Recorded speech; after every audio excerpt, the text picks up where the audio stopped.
Good afternoon, friends. This video on one of the recommendation made by GST Council in their 45th GST Council meeting. What is the meaning of intermediary? A circular 159 dated 20th September 2021 is being issued, and they are clarifying the meaning of intermediary and thereby what is export of services and what is not export of services. Disputed point. Intermediary is being defined under section 2 subsection 13 of IGST Act. An intermediary means a broker or agent or any other person by whatever name called who is arranging or facilitating supply of goods or services or both, or securities between two or more persons, but does not include when someone is supplying goods or services or both on its own account. So this definition that they have carried forward, more or less same definition from service tax regime. Now to clarify, when we look at intermediary, who is intermediary? Important one. To take example further, and that is also being explained in the circular, इस circular में भी उस example को लिया गया है. मान लीजिए यूएसए में एक सप्लायर है, foreign supplier. Let's say his name is A, और उसने बी को सप्लाई करना है, supply of goods to B in India. अब उसने सी से कांटेक्ट किया और सी से कहा कि आप इंडिया में जितने भी कस्टमर हैं उनको आप डेवलप करो and you should arrange and facilitate. मैं यूएसए से इंडिया में सप्लाई करूंगा. So A in USA supplying to B in India, and there is C who is a person arranging and facilitating, who is developing Indian market and identifying the customer like B in India. C is an intermediary, उसने India में market develop किया, got the customer B in India. Now A is a foreign supplier in USA going to supply to B in India. It is a main supply of goods. This is the main transaction. So what is the transaction of C who is only arranging and facilitating? जो customer identify कर रहा है. जब A ने supply किया B को, तो C का काम था उस ट्रांजैक्शन को स्मूथली एग्जीक्यूट करवाना, facilitating. So C is only a intermediary, ancillary services provide कर रहा है. Ancillary services between two person A USA to B India. तो अब इसके अंदर जब C इंडिया में बैठ के ये जो सर्विस दे रहा है, ये किसको दे रहा है?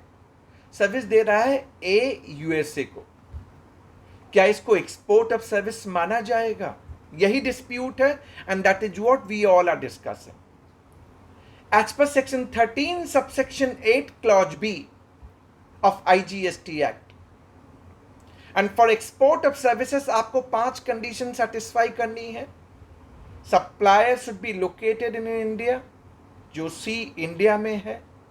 Recipient should be outside India, A USA. Money should have been received in convertible foreign exchange. Money convertible foreign exchange में आता भी है सी के पास.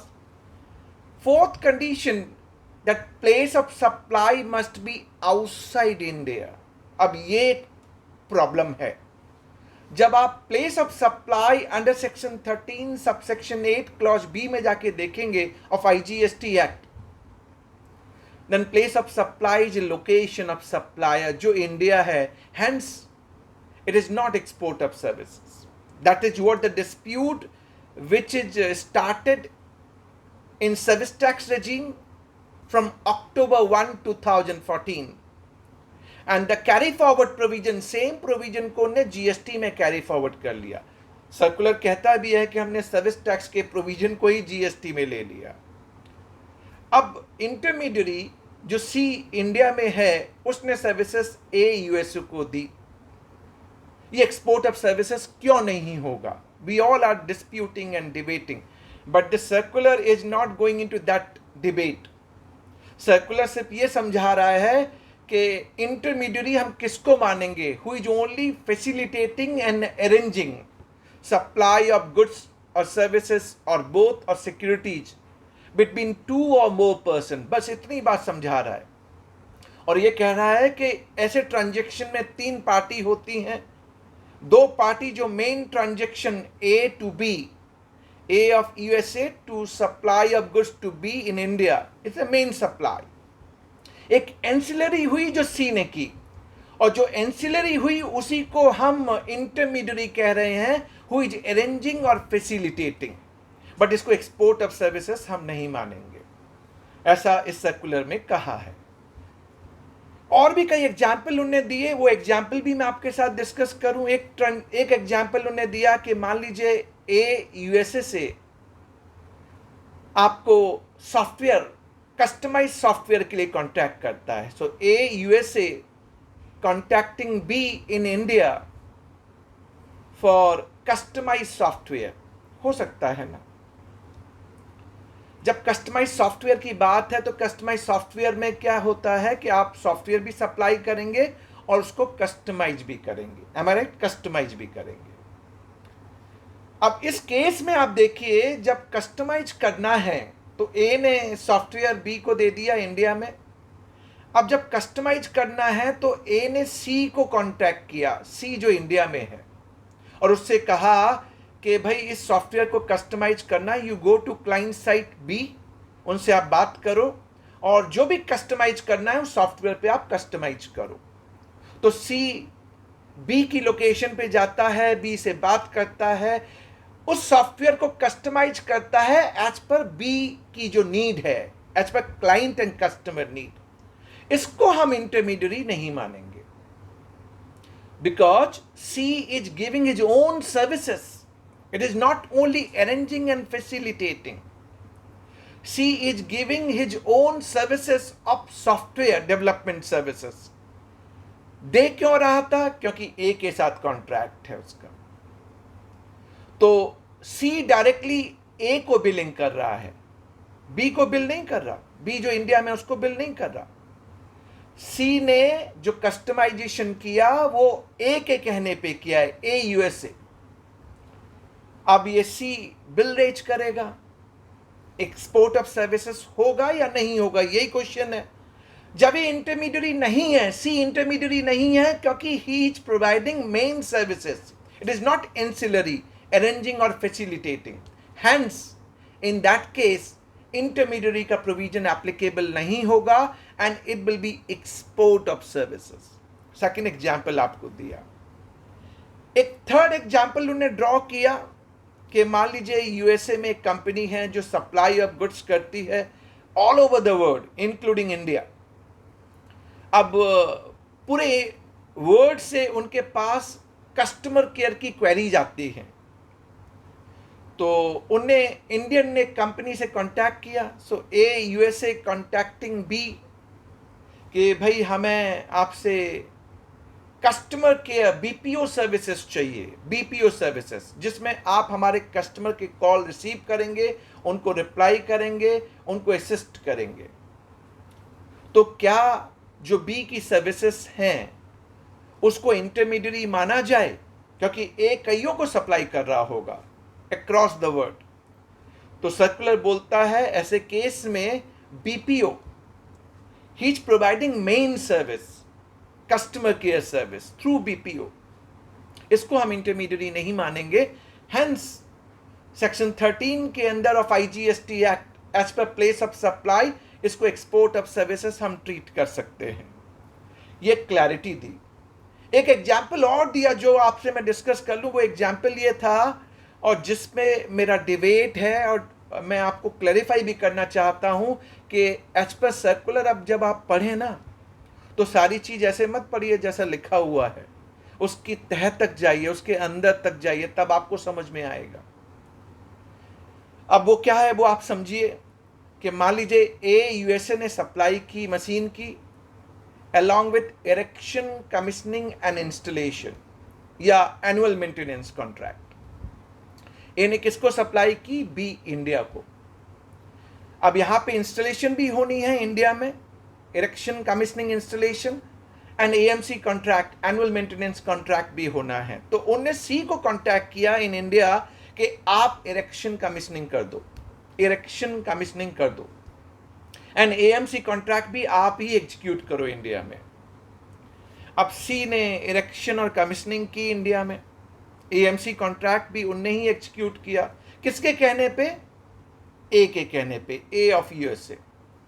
तो सी ने जो सर्विस दी, क्या उसको हम अरेंजिंग एंड फैसिलिटेटिंग कहेंगे? नहीं कहेंगे, क्वाइट ऑब्वियस, नहीं कहेंगे, क्लैरिफाइड। तो सी ने मेन सर्विस दी। क्या main service the? Erection, commissioning, installation of machine और टूल, और एएमसी फॉर टूल्स और मशीन, यही दी। क्या इसको एक्सपोर्ट ऑफ सर्विसेज ट्रीट किया जाएगा? इंटरमीडियरी से तो बाहर हो गई, it is out from intermediary definition, but क्या एक्सपोर्ट ऑफ सर्विसेज से बाहर हो गया? इस पार्ट को सर्कुलर ने क्लैरिफाई नहीं किया। बट जब आप section 13 subsection 3 of IGST act देखेंगे, तो place of supply where goods are made physically available by the recipient of service to a supplier of service, then place of supply would be the location where services are performed. तो services आपने कहां perform की? India में। सी ने कहां perform की? India में। And goods are made available, erection, commissioning, installation करने के लिए these goods they are made available to the supplier, C को। यानी ये मशीन या टूल जो बी के पास था, that made available to the supplier C for erection, commissioning and installation. Even annual maintenance contract के लिए भी these goods they are made available by the recipient to the supplier and thereby. अब आप section 13 subsection 3 में जाएंगे, तो that is not export of services because place of supply is in India. So circular इतनी बात discuss नहीं करता। Circular कहता है कि इंटरमीडियरी नहीं होगा, बट प्लेस ऑफ सप्लाई के हिसाब से आपको आइडेंटिफाई करना है कि एक्सपोर्ट ऑफ सर्विस है या नहीं है। तो मैंने आपको क्लैरिटी देने की कोशिश की। अब मैं एक ब्रॉडर डेफिनेशन पे आता हूं। देखिए, इस इंटरमीडियरी की डिबेट पैन इंडिया चल रही है। गुजरात हाई कोर्ट ने रिसेंटली हेल्ड कर दिया कि सेक्शन 13 सबसेक्शन 8 क्लॉज बी, जो place of supply for intermediary कहता है, that is within the four corners of law, that is within the law, that is not ultra vires. Bombay high court judgement, Dharmendra M Jani, two division bench member, two जजेस having dissenting views, एक दूसरे से contradict views. एक जज कहते हैं कि ये एक्सपोर्ट ऑफ सर्विसेज होगा, और एक जज कहते हैं कि नहीं, सेक्शन 13 सबसेक्शन 8 क्लॉज बी के हिसाब से एक्सपोर्ट नहीं होगा। अब मैं आप सबसे और ये गुजारिश गवर्नमेंट के सामने भी रखना चाहूंगा, इंटरमीडियरी अगर है भी, मैंने मान लिया इंटरमीडियरी है भी, उसने सर्विस किसको दी? A USA. उसकी सर्विसेज का बेनिफिट किसको मिला? ए को मिला। ए के इंस्टेंस पे हम बोलते हैं ना reciprocity of contract, at whose instance C has provided the services. C has provided the services for and on behalf of A only. Maybe these services are being delivered in India, but for the contract which I have, C is having with A in USA. Ultimately, these services were performed for and on behalf of A, who is ultimately recipient of service. यही है ना? ना आपने place of supply में provision डाल दिया कि place of supply would be location of supplier as per section 13 subsection 8 clause B, और ये भी carry forward provision from service tax regime disputed. GST आपने कह रखा है डेस्टिनेशन बेस्ड कंजम्पशन टैक्स। मैं तो थीम की बात कर रहा हूं, एक ऑब्जेक्ट की बात कर रहा हूं। GST is being considered as a destination based consumption tax. अगर ये कॉन्सेप्ट है तो इंटरमीडियरी अगर है भी तो ये सर्विसेज तो ए फॉर यूएसए के लिए दी गई हैं। It has travelled outside India. These services are given for and on behalf of A only, and at the instance of A only, reciprocity of contract coming from A only, consideration is flowing from A only. Just because मैंने B के location पे जाके दे दी या B को identify कर लिया, मैं intermediary हो गया और एक्सपोर्ट ऑफ सर्विसेज नहीं होगी। एक्सपोर्ट ऑफ सर्विसेज नहीं होगी, आप जीएसटी लगाने की बात करते हैं 18%, और फिर उसमें डिस्प्यूट ये भी है कि इंट्रा होगा या इंटर होगा, सीजीएसटी एसजीएसटी लगेगा या आईजीएसटी लगेगा। 18% से आपने एक्सपोर्ट को इनकॉम्पिटिटिव बना दिया। अब मैं इस सिचुएशन में देखिए कि जब आप एक्सपोर्ट कर रहे हैं, सी ए को सर्विस दे रहा है, money is coming in convertible foreign exchange for India, but आप इसको एक्सपोर्ट ऑफ सर्विसेज ट्रीट नहीं करते। एक रिवर्स केस इसका करूं अंडरस्टैंडिंग के लिए, अगर इसी सिचुएशन को हम रिवर्स कर देते हैं, मान लीजिए रिवर्स कर देते हैं, अब इंडियन सप्लायर है ए, अब वो सी इन यूएसए कांटेक्ट करता है, सी से बोलता है कि मैं इंडिया से माल सप्लाई करूंगा यूएस में, आप कस्टमर आइडेंटिफाई करो। सेम एग्जांपल, तो ए इंडियन सप्लायर है, इंडियन मैन्युफैक्चरर है, going to supply to B in USA. अब बी को आइडेंटिफाई किया सी ने, बी को डिग आउट किया, बी कस्टमर बना, सी ने ए को बताया इंडिया में कि भाई आप बी को सप्लाई कीजिए, तो ए ने बी को यूएसए में सप्लाई किया, सप्लाई ऑफ गुड्स। अब C is only arranging and facilitating, यही है ना, सी इंटरमीडियरी हो गया। अब मैं आपसे क्वेश्चन करूं, आप भी सोचना स्टार्ट कीजिए, सी ने किसको सर्विस दी? सी यूएसए में जो है उसने सर्विस किसको दी? A Indian supplier in India, उसको दी। क्या इंपोर्ट ऑफ सर्विस कहलाएगा? क्या रिवर्स चार्ज लगेगा? With reverse charge is applicable, RCM is applicable, am I right? For import of services 3 condition, supplier outside India होना चाहिए सी, रिसिपिएंट इंडिया में होना चाहिए विच इज ए, तीसरी condition place of supply must be in India for import of services reverse charge liability. But place of supply अगर हम section 13 subsection 8 clause B of IGST act देखें तो लोकेशन ऑफ सप्लायर यूएसए होगा, तो यानी वो place of supply जो India में होना चाहिए वो सेटिस्फाई नहीं करता, thereby there is no import of services, no reverse charge applicable.